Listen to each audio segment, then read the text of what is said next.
হাজার মাইল দূরের কোনো একটা সংঘাত কিভাবে আপনার ঘরের বিদ্যুতের সুইচটাকে নিয়ন্ত্রণ করছে। আজ আমরা এই এক্সপ্লেনারে ঠিক সেটাই ডিকোড করতে যাচ্ছি।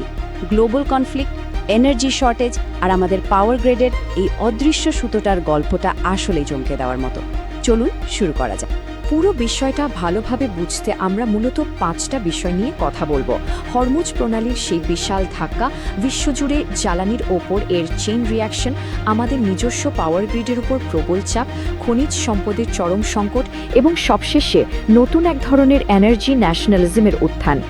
তো চলুন একদম শুরু থেকে শুরু করা যাক।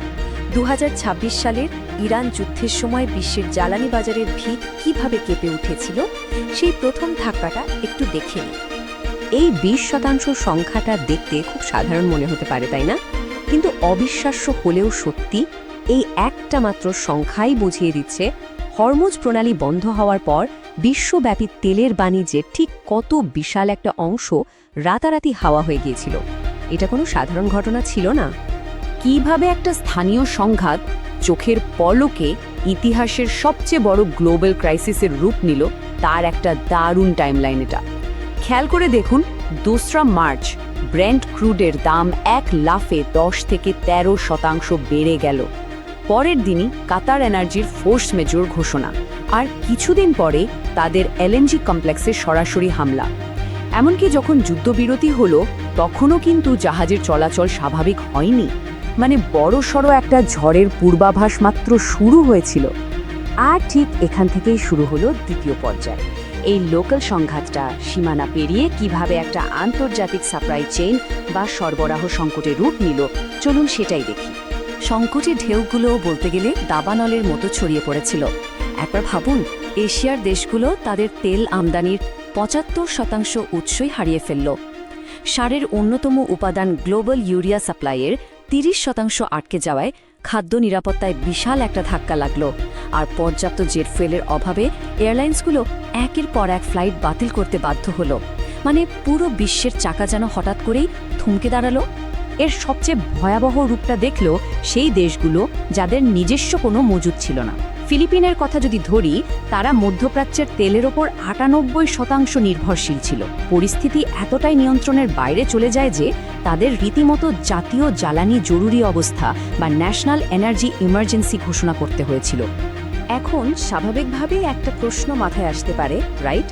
হাজার হাজার মাইল দূরের একটা শিপিং লেন ব্লক হয়ে গেলে আমাদের দৈনন্দিন জীবনে বা ধরুন আপনার ঘরের লাইট ফ্যান চলার ক্ষেত্রে সেটা কিভাবে সরাসরি হুমকি হতে পারে। চলুন এই ডটগুলো একটু কানেক্ট করি। আর এই প্রশ্নের উত্তরটা লুকিয়ে আছে আমাদের 3 নম্বর পয়েন্টে। আমাদের দেশীয় পাওয়ার গ্রিড বা বিদ্যুৎ অবকাঠামোর ওপর এই মুহূর্তে যে অসম্ভব রকমের চাপ পড়ছে সেটা নিয়ে এখন আমরা কথা বলবো। আমরা এখন অফিসিয়ালি দি এজ অফ ইলেকট্রিসিটিতে প্রবেশ করেছি।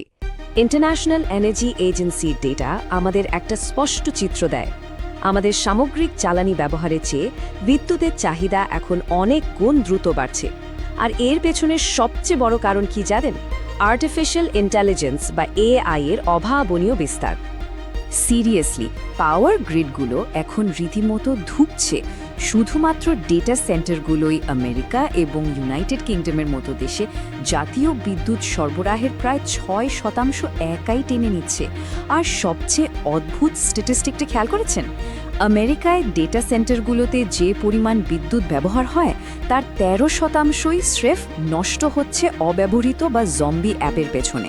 ভাবা যায় আমাদের এই অতি গুরুত্বপূর্ণ অবকাঠামোগুলো আসলে কতটা ভঙ্গুর, সেটা এই ডেটাটা খুব স্পষ্টভাবে দেখিয়ে দিচ্ছে।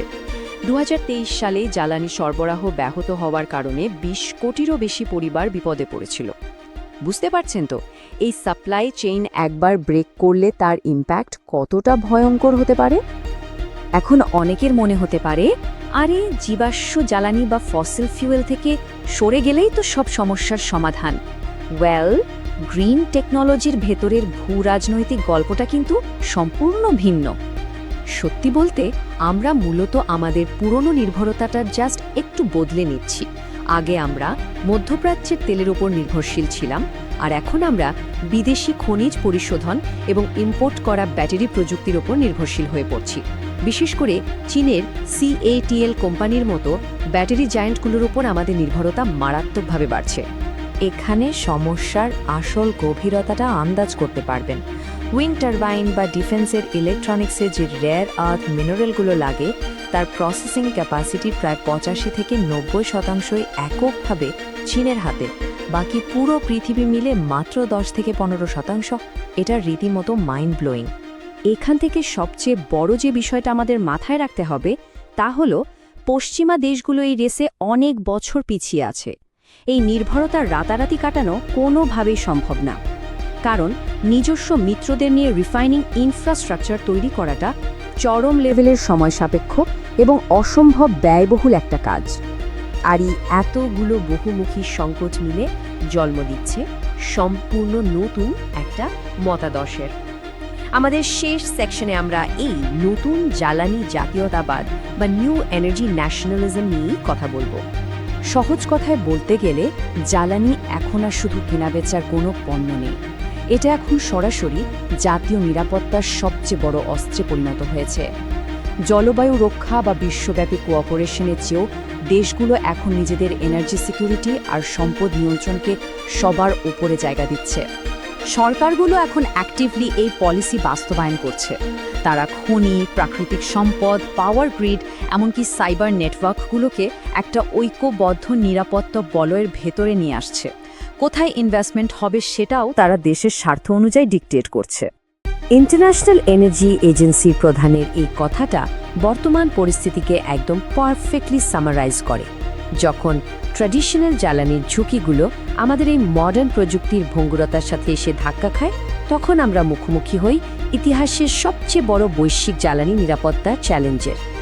সব শেষে একটা খুব জরুরি প্রশ্ন দিয়ে আজকের এই এক্সপ্লেনারটা শেষ করতে চাই।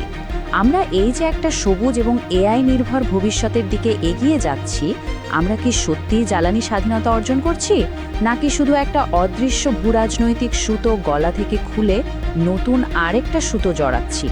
বিষয়টা নিয়ে একটু ভাববেন। এতক্ষণ আমাদের সাথে থাকার জন্য অসংখ্য ধন্যবাদ।